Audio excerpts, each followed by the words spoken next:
This campaign is called Tough Times from the Heart, giving greater awareness around suicide prevention. And this is Jed Zimmer. Jed's a country guy, loves his footy, loves his family and his mates, but he's been through some very tough times. And now he's passionate about helping other people and to tell them that when you think there's no way out, there is a way out.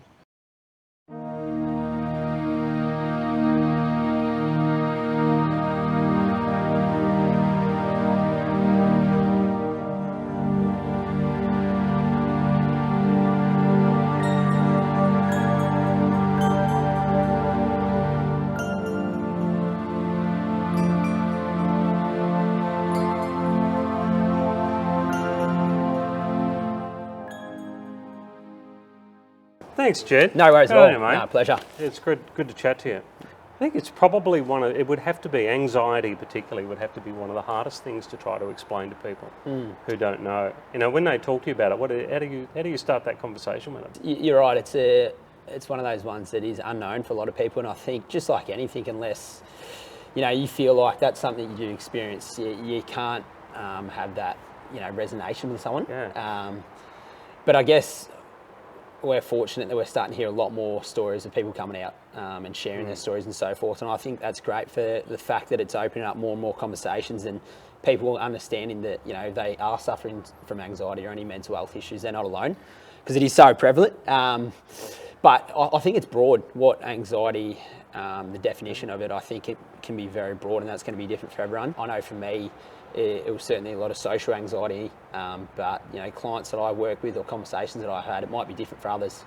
So I think it is very broad. I think that when you you know, you talked about, you know, dark periods and being down low, you know, what was that like? What did that, you know, when you think about that, you know, you'd probably be able to recall it a little bit too well for your own liking, but, you know, what did that feel like when you were down there?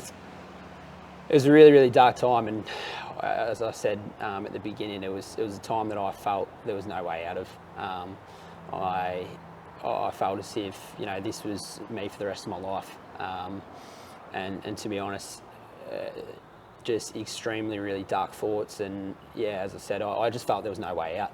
I felt that this was something that I had to battle for the rest of my life, and something that I had to do alone, which I guess I certainly know now is not the case. And it is why I'm so passionate about this topic, is because, you know, those challenges that I went through for, I guess you could say, you know, 6-7 years, with give or take some really dark times, is something that I feel if I'd had those conversations and opened up a lot more, it could have been different, and it certainly can be different for a lot of others. Because there is that feeling of, this isn't going to pass. Yeah. This, you know, like you say, this is me for the rest of my life. The feeling, one of the feelings that you can have, I think, is that, and I'd heard it described too, is that all the good things about you have sort of been scooped out, and it's just all the crappy stuff left behind, and that's all that's left, and all the good stuff has gone somewhere. Yeah. You know, it's no longer a part of you. It's taken flight and left you alone. Absolutely, You know? and that's how I felt like I wasn't Jed for quite a while there. I just felt like I wasn't myself, and I still remember thinking back. I feel like I was a completely different person there, and throughout it all, I felt like I was living in two worlds. You know, you put on this brave face when you rock up and go to school because you don't want anyone to know you're struggling. Yeah. And then the second I'd sort of get home from school, you know, I'd go back to reality, and I'd stop that brave face, and I'd be upset and, you know, emotional and so forth. So, yeah, it was a period where I felt release the valve. Yeah. And just. Yeah. So I'd get home and I'd, you know, have an hour shower where I just shut the door, because that's a period where no one can come in. You don't have to be brave because no one's going to come in when you're in the shower. And it was just a period for me where I didn't have to hide anything. And what happened in there? In that hour? Yeah. What was happening?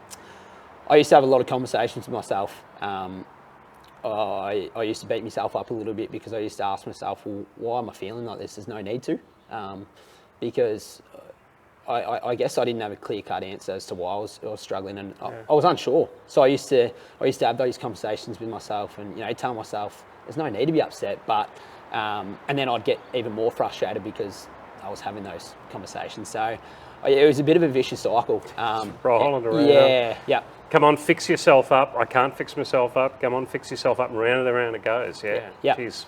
Yeah.